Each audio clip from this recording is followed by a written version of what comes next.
जय हिंद दोस्तों। आज हम लोग लेके जो वीडियो उपस्थित है आपके सामने, इसमें है कि भारत में क्या डेटा केंद्रों की स्थिति, ठीक है, जो कि इस समय डिजिटल युग चल रहा है, ठीक है। और डिजिटल युग में सबसे ज़्यादा चीज़ होता है ज़रूरी कि हम अपने यहाँ जो डेटा है उसको कितना सुरक्षित रख सकते हैं, क्योंकि जब डिजिटल वार होता है ना तो इसमें बहुत ज़्यादा जो क्राइम होता है वो हमारे यहाँ डिजिटल वार होता है जब, तो हमारे यहाँ जो डाटा सेविंग होता है ना उसी को लोग क्या करते हैं कि चुरा लेते हैं, तो जिससे हमारी खुफिया जो भी जानकारी होती है वो लीक हो जाती है, ठीक है। क्योंकि डेटा सुरक्षित करना एक डिजिटल के युग में बहुत बड़ा कदम है अपने आप में ये, ठीक है, सारे डेटा को सुरक्षित रखना। तो भारत की इसमें क्या स्थिति है आज हम लोग इस वीडियो में उसी के बारे में चर्चा करेंगे, ठीक है। तो बने रहिएगा वीडियो में, और लास्ट में हम आपको एक संभावित क्वेश्चन देंगे जो कि आपको उसको आंसर बताना है उसका, ठीक है। चलिए, तो वीडियो स्टार्ट करने से पहले एक छोटा सा कोटेशन है, ठीक है, कि मुझसे किसी ने पूछा कि दर्द की कीमत क्या है। मुझसे किसी ने पूछा दर्द की कीमत क्या है, मैंने कहा मुझे क्या पता, लोग मुझे मुफ्त में दर्द दे जाते हैं, ठीक है। मैंने कहा मुझे क्या पता, लोग मुझे मुफ्त में दे जाते हैं क्या, दर्द, ठीक है। तो ये दुनिया का कस्तूर है कि लोग दर्द देना कभी नहीं छोड़ेंगे, ठीक है।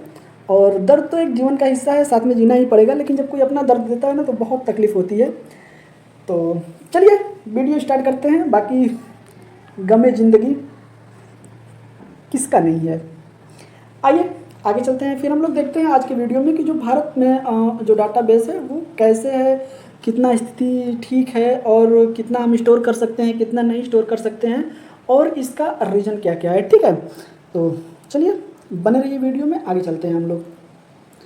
आगे है कि चर्चा में ये क्यों है। सबसे मुद्दा तो पहले यही होता है कि ये चर्चा में क्यों है, डाटा को लेके ऐसा क्या हो गया कि डाटा को लेके हम लोग इतना ज़्यादा चर्चा बनी हुई है, जहाँ देखिए तहाँ डाटा की ही चर्चा की जा रही है। तो यह है कि Asia Pacific data centre trades, ठीक है, ये याद रखिएगा।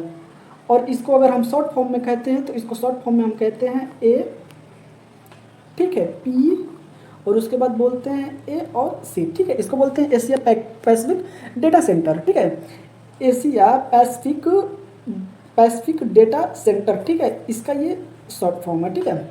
अब ये है कि Q1 2024 के अनुसार भारत एशिया प्रशांत क्षेत्र में चीन को पछाड़कर एक अग्रणी डेटा केंद्र हब के रूप में उभरा है। अब आप सोच सकते हैं जो कि एआई का ज़माना आ गया है, आर्टिफिशियल इंटेलिजेंट का युग आ चुका है, जो कि हर एक कामों को बहुत अच्छे तरीके से कर ले रहा है, ठीक है। और ऐसी स्थिति में भारत जो है चीन को पछाड़कर एक अग्रिम डेटा केंद्र हब के रूप में अगर उभरा है तो ये अपने आप में गर्व की बात है, ठीक है। लेकिन इसके पीछे कुछ रीजन है और सारी चीज़ों को हम लोग समझेंगे, लेकिन ये एक पैसिफिक क्षेत्र जो कि पैसिफिक मतलब प्रशांत महासागर, ये उसकी बात किया जा रहा है, ठीक है, जो एशिया में पड़ता है, ठीक है, Asia Pacific data centre trades, ठीक है, उसकी बात की जा रही है इसमें, ठीक है। तो आइए आगे चलते हैं और देखते हैं कि ऐसा क्या हो गया भाई। अब देखिए आपके सामने ये दो न्यूज होगी, ठीक है, और इसमें है कि इंडिया ओवरटेक APAC, ठीक है, तो इंडियन पैसिफिक डेटा सेंटर, ठीक है, countries Australia, Japan, Singapore, Hong Kong in data center capacity, ठीक है। तो इन लोगों की जो कैपेसिटी है उस पर बात किया गया है। फिर क्या कहा गया है कि इंडिया जनरेटेड, ठीक है, generates 20% of the world data but only has 2% of data countries. Intel Santosh Vishwanathan, जो इंटेल कंपनी है, इंटेल कंपनी, आप चाहे कंप्यूटर किसी भी कंपनी का खरीदिए, ठीक है, आप कंप्यूटर किसी भी कंपनी का खरीदिए, लेकिन उसमें जो उसके जो क्या होता है, हार्डवेयर होते हैं, ठीक है, जो हार्डवेयर होता है वो ज़्यादा से ज़्यादा इंटेल कंपनी ही बनाती है, ठीक है। तो इंटेल कंपनी के जो अध्यक्ष, उपाध्यक्ष हैं और प्रबंधन निदेशक हैं, ठीक है, तो उनका नाम क्या है, संतोष विश्वनाथन जी हैं, ठीक है। क्या है ये, तो इंटेल कंपनी के उपाध्यक्ष हैं इस समय और प्रबंधन निदेशक हैं इस समय, ठीक है, इंटेल कंपनी के। उनके अनुसार ये कहा गया है कि भारत जनरेटर तो 20% कर देता है डाटा का, लेकिन सेव जो करता है ना, जो रख पाता है वो करता है सिर्फ 2%, ठीक है। तो ये न्यूज़ आप देख सकते हैं, 16 मई 2024 की ये न्यूज़ है, ठीक है। तो आइए देखते हैं आगे, ठीक है। ये एक्स है, फेसबुक है और व्हाट्सएप है, ये लोगो आप देख सकते हैं कब की ये न्यूज़ है, ठीक है। इन्होंने कब क्या बोलते हैं उसको, अच्छा चलिए, बीच में ध्यान आ जाएगा तो मैं आपको बता दूंगा, ठीक है। चलिए आगे चलते हैं हम। आगे है कि प्रमुख बिंदु की अगर बात की जाए तो प्रमुख बिंदु क्या है, तो इसमें है कि वैश्विक वाणिज्यिक रियल एस्टेट सेवाएं, ठीक है, वैश्विक वाणिज्यिक रियल एस्टेट सेवाएं, ठीक है, के अनुसार डेटा सेंटर क्षेत्र में भारत का विकास पथ अन्य प्रमुख एशिया प्रशांत देशों से आगे है। एशिया कंट्री जो पड़ती है, मतलब एशिया, ठीक है, जो प्रशांत महासागर है उसके ठीक सटे हुए जो एशिया का भाग आता है, उसमें जो क्षेत्र जो उससे सटे हुए हैं उसमें सबसे आगे जो कि भाग आता है भारत का, ठीक है। एशिया वाला क्षेत्र, एशिया महाद्वीप का वो सारे कंट्री जो कि प्रशांत महासागर से सटे हुए हैं, वो सटे हुए जो रेंज में जितने कंट्री आती है उसमें सबसे ज़्यादा इस समय प्रमुख कौन है, तो इस समय भारत चल रहा है, ठीक है। कंपनी ने अपने डिजिटल क्षेत्र के विस्तार के लिए अन्य एशियाई बाजारों में भारत की ओर पलायन की चाह प्रस्तुत की है, ठीक है। और ये जो कंपनी है, ये जो संगठन है, वो जो है कि एशिया बाजार में देखते हुए भारत की तरफ अपनी क्या है चाह प्रस्तुत की है कि हम भी जो अपना डेटा है वो भारत में स्थापित करें, ठीक है। तो इससे क्या होगा कि बैंकिंग, वित्तीय सेवाएं और बीमा प्रौद्योगिकी, फार्मों और क्लाउड सेवा प्रदाताओं जैसे क्षेत्र से निरंतर मांग की जो उम्मीद है उसको पूरा किया जाएगा इसमें, ठीक है। फिर है कि भारत ने डेटा केंद्र की स्थापित क्षमता में सिंगापुर, ऑस्ट्रेलिया, दक्षिण कोरिया, जापान और हांगकांग जैसे अन्य देशों को भी पछाड़ दिया है अभी फिलहाल में, ठीक है। चलिए आइए आगे बिंदु को समझते हैं क्या है। आगे है कि वर्तमान में भारत में डेटा केंद्रों की कुल स्थापित क्षमता जो है, ठीक है, वो देखते हैं। तो ये कितना क्षमता है, 950 मेगावाट, ठीक है, जो कि भारत में जो कि क्षमता है वो कितना है, 950 मेगावाट ये इसकी क्षमता है। इसमें वर्ष 2026 तक अतिरिक्त जो कि मेगावाट 200 और 850 मेगावाट जो है कि इसमें क्या होगा, तो इसमें प्लस हो जाएगा, ठीक है। तो इसमें क्या होगा, इसमें प्लस हो जाएगा, ठीक है। कितना, 2026 तक 850 मेगावाट हम लोग इसमें और क्या करेंगे, शामिल कर देंगे। अभी फिलहाल में कितना है, 950, ठीक है, 950 है। और जब हम लोग 850 इसमें और शामिल करेंगे तो ये टोटल कितना हो जाएगा, 1800, ठीक है। तो 1800 मेगावाट हम लोगों के पास क्षमता हो जाएगी, ठीक है। भारत के बाद जापान ने 892, ठीक है, 892 मेगावाट पर दूसरी सबसे बड़ी क्षेत्रीय डाटा सेंटर क्षमता दर्ज की है, ठीक है। इसके बाद अगर ऑस्ट्रेलिया की वहीं बात की जाए तो 773 मेगावाट, और वहीं सिंगापुर की बात की जाए तो 718 मेगावाट, और वहीं अगर हांगकांग की बात की जाए तो इसका है 613 मेगावाट, और वहीं अगर दक्षिण कोरिया की बात की जाए तो दक्षिण कोरिया में 531 मेगावाट की क्षमता है, ठीक है। अब आगे क्या बोला गया है, तो आगे बोला गया है कि यह दुनिया की सबसे तेजी से बढ़ती प्रमुख अर्थव्यवस्थाओं में से एक में डेटा सेवाओं की बढ़ती मांग को दर्शाता है, ठीक है। आप भी जानते हैं कि इसमें जो कि डिजिटल हर एक काम ऑनलाइन हो चुका है, डिजिटल के माध्यम से हो रहा है। एआई एंकर भी आ गई, एआई जो है कि रोबोट लॉन्च हो चुका है, डॉक्टर लॉन्च हो चुका है, वैज्ञानिक लॉन्च हो चुका है, हर एक चीज़ एआई लॉन्च कर चुका है इस समय। जो कि देखिए, जो भी कंप्यूटराइज चीज़ होती है, जो भी मशीनरी चीज़ होती है, उसका कहीं ना कहीं से एक कंट्रोल बेस होता है, ठीक है। और कंट्रोल हम जब करते हैं तो उसको कैसे कंट्रोल करते हैं एक डाटा के ही माध्यम से, जो कि वो पूरा एक सिस्टम होता है। जो हम यहाँ इनपुट करेंगे वहाँ आउटपुट देगा, ठीक है। और जो भी हमको वहाँ काम कराना होता है हम यहाँ पे क्या करते हैं, कमांड करते हैं यहाँ पे, ठीक है। और जो हम उसे आदेश देते हैं वो वहाँ कार्य करता है। तो कहीं ना कहीं वो चीज़ें हमें श्योर तो करनी पड़ेगी, कहीं ना कहीं संग्रहित तो करना ही पड़ेगा। जब तक हम डाटा को संग्रहित नहीं करेंगे तब तक हम उसको आदेश कैसे दे पाएंगे किसी भी मशीन को। जैसे मान लीजिए आपके मोबाइल है, तो मोबाइल में ही तो अब स्टोरेज पहले चिप आती थी छोटी सी, ठीक है। पहले सबसे पहले बहुत बड़ी चिप आती थी, एमबी की आती थी बहुत बड़ी बड़ी, फिर उसके बाद जीबी में कन्वर्ट हुआ, जीबी से फिर 1 GB, 2 GB, 4 GB, 8 GB, ठीक है, ऐसे करके बढ़ता हुआ चला गया। फिर अब क्या हुआ, वो चीज़ें हटा के अब मोबाइल में ही इंक्लूड कर दिया उस चीज़ को।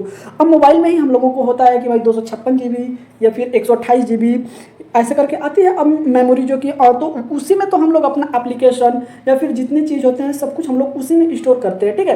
तो वैसे ही जो डिजिटल मार्केट इस समय उभर के आया है, जो डिजिटलीकरण हो रहा है इस समय, तो उसका भी तो कहीं ना कहीं डेटा हमको संरक्षित करना पड़ेगा। तो अभी इंडिया के पास जो कि क्षमता है 950 मेगावाट की है, ठीक है। और 2026 तक इसमें हम लोग अतिरिक्त 850 मेगावाट इसमें जोड़ देंगे, ठीक है। तो 950 अभी क्षमता है हमारे पास, और 850 2026 तक हम ऐड कर देंगे। तो 850 जैसे हम ऐड करेंगे तो 1800 क्षमता हो जाएगा, ठीक है। और वहीं अगर जापान की बात की जाए तो 892 मेगावाट है, ठीक है, क्योंकि दूसरी सबसे बड़ी कंपनी है, ठीक है, क्षेत्रीय डाटा सेंटर है। और वहीं अगर ऑस्ट्रेलिया की बात की जाए तो 773 है, सिंगापुर 718 है, हांगकांग 613 है, और वहीं अगर दक्षिण कोरिया की बात की जाए तो 513 मेगावाट है, ठीक है।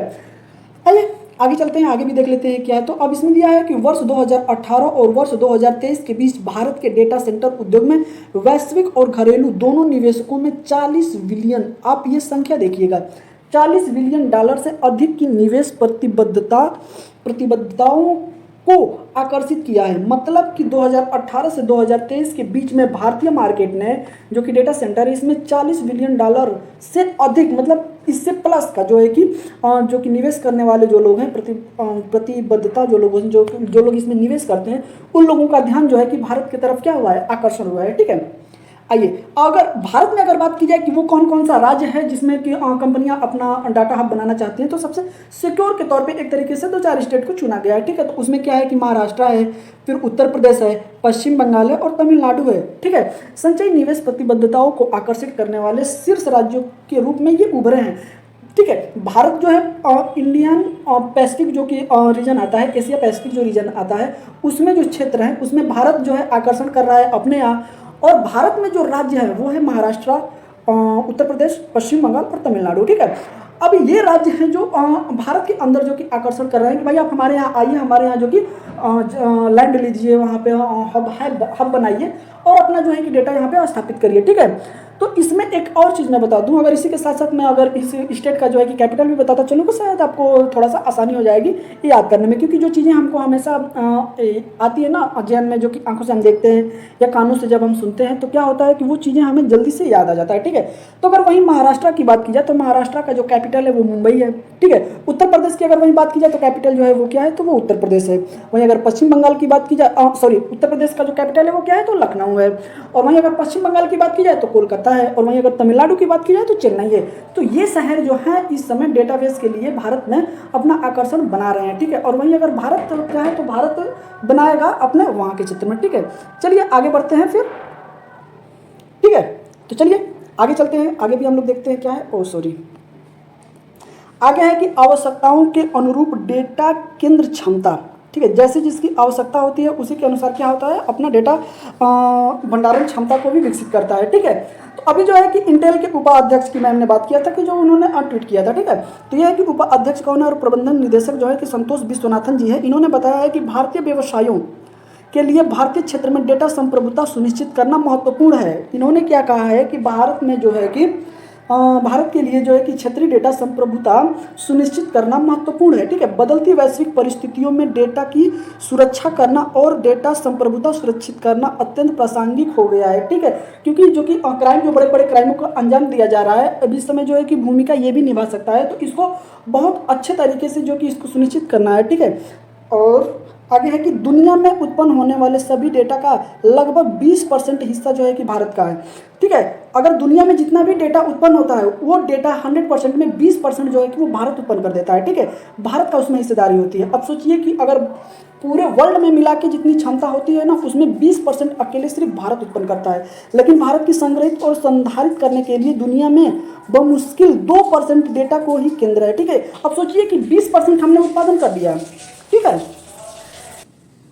चलिए, तो वहीं भारत कितना संग्रहित करता है, तो भारत डेटा जो संग्रहित करता है वो 2%। उत्पन्न कितना कर रहा है, तो पूरे वर्ल्ड में 20%, जितना पूरे वर्ल्ड में होता है उसका 20% अकेले भारत उत्पन्न कर देता है डेटा। ठीक है, लेकिन अगर उसको संग्रहित करने की अगर बात की जाए, अगर डेटा को स्टोर करने की बात है, तो उस 20% का सिर्फ 2% डेटा ही भारत स्टोर कर पाता है। ठीक है, इससे भारतीय व्यवसायों के पास अपने डेटा को क्लाउड में संग्रहित करने के अलावा कोई विकल्प नहीं बचा है। ठीक है, अब ये 2% तो हमारे पास जगह है, 20% हमने उत्पन्न कर लिया, तो क्या होता है ना कि जो भी बाजार के जो इंपॉर्टेंट चीज़ होते हैं, अब इसी में क्या होता है, ज़बरदस्ती उसी में हम संग्रहित करेंगे तो क्या होता है कि वो कभी कभी मेमोरी जो होती है वो क्रैश हो जाती है। ठीक है, तो ऐसा भी होता है। फिर दिया है कि ये समानता सर्वर और डेटा केंद्र पर संग्रहित होते हैं जो भारत की संप्रभु सीमाओं के बाहर स्थित होते हैं। ठीक है, और ये जो डेटा जो हम डेटा सर्वर पे जो अपलोड करते हैं वो डेटा क्या होता है कि वो भारत के बाहर कहीं स्थित जो कंपनियां हैं वो अलग अलग चीज़ों पे संग्रहित करती है। आपको एक बहुत ही न्यूज से मैं रूबरू कराता हूँ, जो कि एक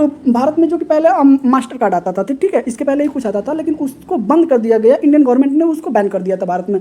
और बैन वो इसीलिए किया था क्योंकि वो अपना जो डेटा स्टोर कर रहा था ना वो विदेशों में कर रहा था। ठीक है, अमेरिका में कर रहा था। तो भारत ने यही कहा कि भाई जो हमारा डाटा है तो हमारे देश से बाहर आप उसको स्टोर क्यों कर रहे हैं। आप कभी भी हो सकता है कि उस चीज़ को आप लीक कर दें तो एक वो हमारे देश पे जो है कि एक साइबर अटैक हो सकता है, और उसकी स्थिति बन रही थी, ठीक है। इसीलिए उससे कहा गया कि हम आपको तभी अलाउ करेंगे मास्टर कार्ड को जब आप हमारे देश में ही डेटा को स्टोर करेंगे, ठीक है। तो फिर उसने क्या किया, पूरा न्यूज़ नहीं पता है, लेकिन हाँ इसी से रिलेटेड ये न्यूज़ थी जो कि भारत के बाहर वो डेटा संग्रहित कर रहा था, स्टोर कर रहा था, ठीक है। इसीलिए इंडियन गवर्नमेंट ने क्या किया कि इंडियन गवर्नमेंट ने उसको बैन कर दिया था, ठीक है। तो अभी आपके हाथ में मास्टर कार्ड नहीं दिखाई देगा, ठीक है। ये कुछ दिन पहले की न्यूज़ थी, हमें लगता है कि साल 2 साल पहले की न्यूज़ है, ठीक है। चलिए आगे बढ़ते हैं। आगे है कि डिजिटल व्यक्तिगत डेटा संग्रह विधेयक 2023 जो पारित हुआ था उसके बारे में हम लोग देख लेते हैं, ठीक है। तो इसमें बात किया गया है कि यह विधेयक भारत के भीतर डिजिटल पर्सनल डेटा प्रोसेसिंग पर लागू होता है, जहां यह डेटा ऑनलाइन या ऑफलाइन जमा किया जाता है, ठीक है। फिर उसको क्या किया जाता है, अगर आप ऑफलाइन देते हैं तो उसको डिजिटलीकृत किया जाता है, ठीक है। फिर उसको क्या किया जाता है, एक प्रोसेसिंग के जरिए, और उसको फिर क्या किया जाता है, उस पर अपलोड कर दिया जाता है। फिर जो आपने फिर भारत के बाहर पर्सनल डेटा प्रोसेसिंग, ठीक है। फिर व्यक्ति की सहमति हासिल करने के बाद वैध उद्देश्य के लिए पर्सनल डेटा को प्रोसेस किया जाता है, ठीक है। उद्देश्य पूरा होने के बाद फिर डेटा को क्या किया जाता है, तो डेटा को डिलीट कर दिया जाता है, ठीक है। कुछ डेटा ऐसे होते हैं जैसे मान लीजिए आज जैसे आप भी अपने मोबाइल में कुछ चीज़ें अपलोड करते हैं या कुछ चीज़ें स्टोर करते हैं, ठीक है।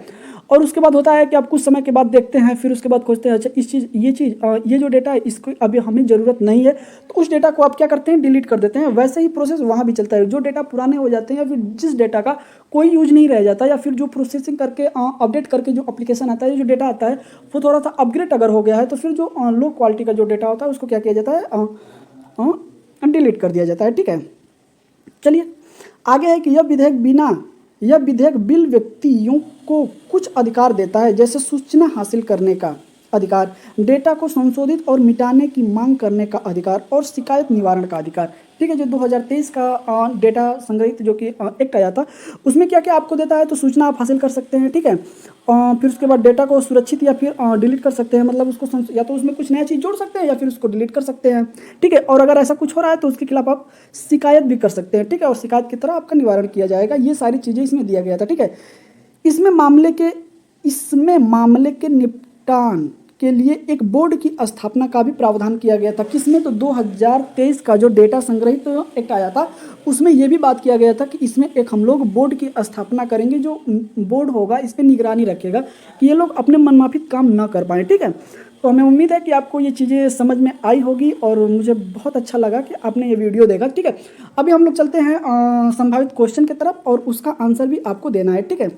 आइए अब संभावित क्वेश्चन की तरफ चलते हैं। तो डिजिटल व्यक्तिगत डेटा संरक्षण विधेयक 2023 की अगर बात की जाए के संदर्भ में निम्नलिखित कथनों पर विचार कीजिए, ठीक है। अब स्टेटमेंट 1 कह रहा है कि यह केवल भारत के भीतर डिजिटल पर्सनल डेटा की प्रोसेसिंग पर लागू होता है। ऑप्शन नंबर बी कह रहा है यह व्यक्ति की सहमति के बाद केवल वैध उद्देश्य के लिए पर्सनल डेटा के प्रोसेसिंग की अनुमति देता है। और उसके बाद स्टेटमेंट जो है कि थर्ड कह रहा है कि इसमें उल्लंघन सभी मामलों के निपटान के लिए कोई एक बोर्ड की स्थापना का प्रावधान है, ठीक है। अब दिया गया है कि उपयुक्त कथनों में से कितने सही हैं, ठीक है। तो ऑप्शन नंबर ए कह रहा है कि केवल एक सही है, ऑप्शन नंबर बी कह रहा है केवल 2 सही है, और ऑप्शन नंबर सी कह रहा है कि सभी सही हैं, और ऑप्शन नंबर डी कह रहा है कि कोई भी नहीं, मतलब कोई भी सही नहीं है, ठीक है। तो चलिए इसका आंसर आप हमें कमेंट करके जरूर बताइएगा, ठीक है। और ये सेशन आपको कैसा लगा जरूर कमेंट करके बताइएगा। फिर आपसे मिलते हैं अगले वीडियो में, ठीक है। चलिए तब तक के लिए जय हिंद दोस्तों।